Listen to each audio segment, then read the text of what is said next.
Welcome to my YouTube channel. Have y'all ever considered piracy? No? Well, why not? What bad could possibly happen? Oh my god! This isn't a joke. Piracy is a very, very serious crime. Serious enough for you to threaten my life with it? Absolutely. Anyways, cool sunglasses. Thank you. You know, they don't call me Officer Ray-Ban for nothing. They named you after your sunglasses? Got a problem with that? No. Good. Anyways, that was fun. So let's discuss it. Most of us know how difficult it is to get physical versions of our favorite games, especially when they're part of popular franchises like Pokemon. So, how can we deal with that? By committing crimes, of course. If you have ever tried finding video games on eBay, you have undoubtedly come across fake versions of those games. Some of these can be quite convincing, while others, well, not so much. For me personally, I know how expensive and difficult it would be to find the original versions of the Pokemon games on the DS, but I still wanted to be able to play them on the original systems. So what did I do? I went on eBay and found some illegal reproductions of the games, of course. One of the most popular ways to do this is with something called a flash cart. What these are is basically a micro SD card slotted into a DS cartridge. You're able to upload ROMs of any game onto these to be played on a DS. But that still doesn't answer the question of how we get illegal versions like this. Well, let's look it up.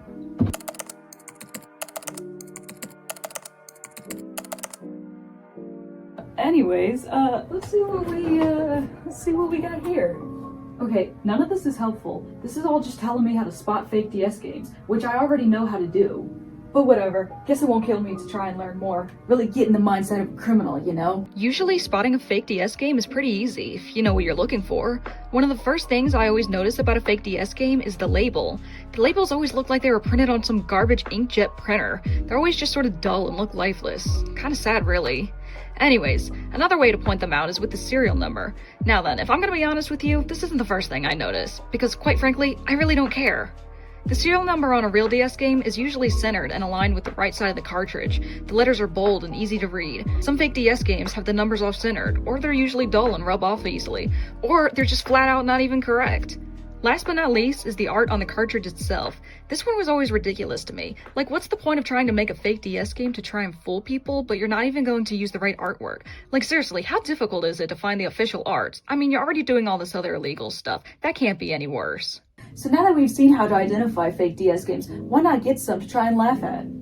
So, here we are, some good healthy fake DS games. I got some Pokemon games, Mario 64 for the DS, New Super Mario Bros. Don't worry though, I shouldn't get in any trouble for this. Hopefully. Anyways, let's start off with this flash card here.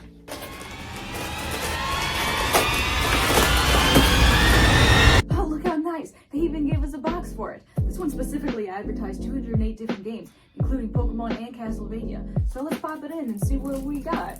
What? This isn't my 208-in-1 multi-game cartridge Pokemon for Nintendo DS and DS Cell 3DS 2DS gift present? Ugh, whatever. Let's get into it anyways. Oh, fun! Things I don't understand. Huh, that's interesting. It says that I can have all sorts of different consoles games on here as well. That wasn't advertised. Well, let's get into the meat and potatoes of this thing anyways. Well, they weren't wrong. This definitely looks like 208 different games. I clearly spent my money well. See, that's the thing with this flash cart type of game. As cool as it is, they mostly fill up the space with random garbage just to get that number of games they offer bigger. Whatever. I mean, it's still pretty cool that they have all the Pokemon games that came out on the DS and a lot of the Phoenix Wright games. I think it would have been cooler if they had something like Rhythm Heaven or Chibi Robo Park Patrol. Flashcards are pretty cool. It's especially cool that I can put this micro SD card in my laptop and put my own ROMs on it. Do I know how to do that? No, but the option being there is cool enough for me. Alright, enough about that. Let's check out these other games. These games I bought a while ago, and in my experience, the Mario 64 DS always struggled to run. Sometimes it will crash or it won't even start. I guess that's the downside to getting one of these, is that they're pretty sketchy and cannot be the best of quality. But hey look, I've got this real version of New Super Mario Bros. And this fake version, so let's see if we can point out all the differences. One of the first things that I notice is the color of the cartridges. In the real one, it's just a little bit duller than the fake one, which is odd, considering that the fake ones usually are duller. The serial number seems to be right. Everything seems to be lined up correctly. But yeah, really, like, the color's the only thing that I can really tell the difference of. The official Nintendo seal, of course, is going to be a different color since the rest of it is too.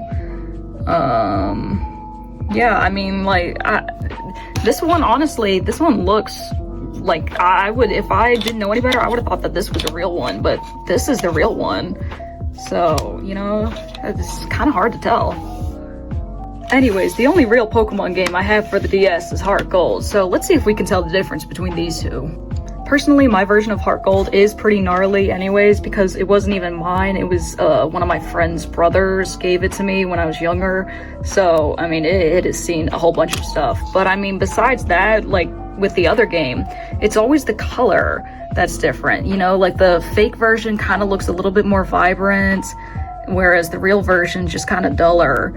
And actually, obviously, with the DS Pokemon games, you can tell, like, because the real ones use the black cartridges, whereas the fake ones obviously wouldn't have.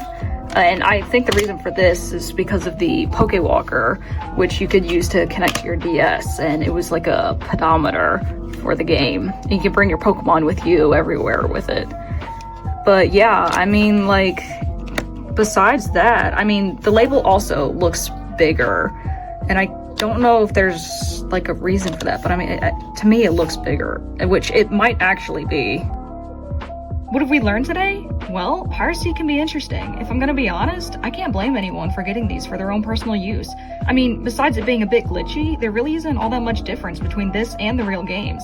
It's a cheap and easy way to get physical versions of games that are either ridiculously expensive, not being produced anymore, or just straight up weren't even released in your region.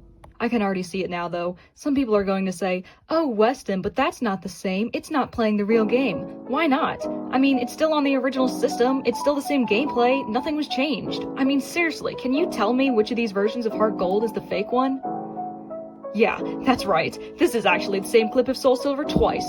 So you see, you can't really tell the difference. So there's no reason to slam anyone who plays these versions of the games. I mean, seriously, some people even play ROMs of DS games on their computers. Have I ever figured out how to do that? No. Do I want to? Also no. But I still respect the people who do, because what does it matter? We're all still playing the same game. It's like with virtual console releases of some games on the 3DS or Wii U. Some people lose their minds about that, saying, you're not playing it on the original system. Okay, why do you care? In what way does it affect you? It's still the same game. Sometimes, with re-releases of games on new consoles, they do have things added to them, like a rewind feature, or saving, or being able to adjust the aspect ratio of the games. And if I'm honest, I kinda like it. These kinds of things make older games more enjoyable and easier to just pick up and play without having to worry about playing it all the way through because you can't save, or worrying about writing down a bunch of letters and numbers to save passwords so you don't lose your spot. In the end though, piracy, while yes illegal, does have its benefits to many people, and acting like you're better than someone else just because you own a real version of a game that someone else doesn't is stupid and you're wasting your breath. All that matters in the end is people having fun and enjoying video games in any way that they can, because who cares? In the end, we're all gonna die anyways.